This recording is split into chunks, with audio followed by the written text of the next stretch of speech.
কেরামের বিষয়। সাহাবায়ে কেরাম সম্পর্কে এক শ্রেণীর মানুষের আকীদা হচ্ছে তারা কোনো পাপ করতে পারে না, নবীদের মতো মাসুম। আরেক শ্রেণীর মানুষ হচ্ছে, এটা হচ্ছে দিনের মধ্যে কাটাকাটি। আরেক শ্রেণীর মানুষ হচ্ছে যারা বলে সাহাবায়ে কেরাম অপরাধও করে, আবার তাদের অপরাধকে সমালোচনাও করা যায়। অপরাধের আছে না এরকম পার্টি? সাহাবায়ে কেরামের সমালোচনা করে, আছে না? হযরতে মুআবিয়া রাদিয়াল্লাহু তাআলা আনহুর সমালোচনা করে, আছে না? আছে। হযরতে আয়েশা, হযরতে আবু বকর, ওমর রাদিয়াল্লাহু আলাইহিম আজমাইনদের সমালোচনা করেনেওয়ালা ওইরকম শিয়া গ্রুপও আছে, শিয়া ছাড়া গ্রুপও আছে, নাম বললাম না। আমরা ওই কোনো পক্ষে নাই।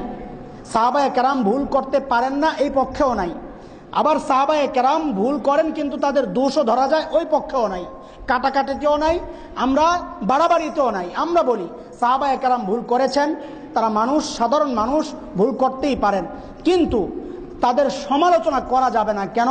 যেহেতু রব্বুল আলামিন বলেছেন والسابقون الأولون من المهاجرين والأنصار والذين اتبعوهم بإحسان رضي الله عنهم ورضوا عنه وأعد لهم جنات تجري تحتها الأنهار خالدين فيها أبدا ذلك الفوز العظيم। এই আয়াত রব্বুল আলামিন সাহাবায়ে কেরাম সম্পর্কে বলছেন, যাদের সম্পর্কে জান্নাত তৈরি করা রেডি করে রাখছেন। আল্লাহ তাআলা বলতেছেন আ'আদ্দা লাহুম জান্নাত, যাদের সম্পর্কে আল্লাহ বলছেন রাদিয়াল্লাহু আনহুম, আল্লাহ তোমাদের উপর রাজি হয়ে গেছেন।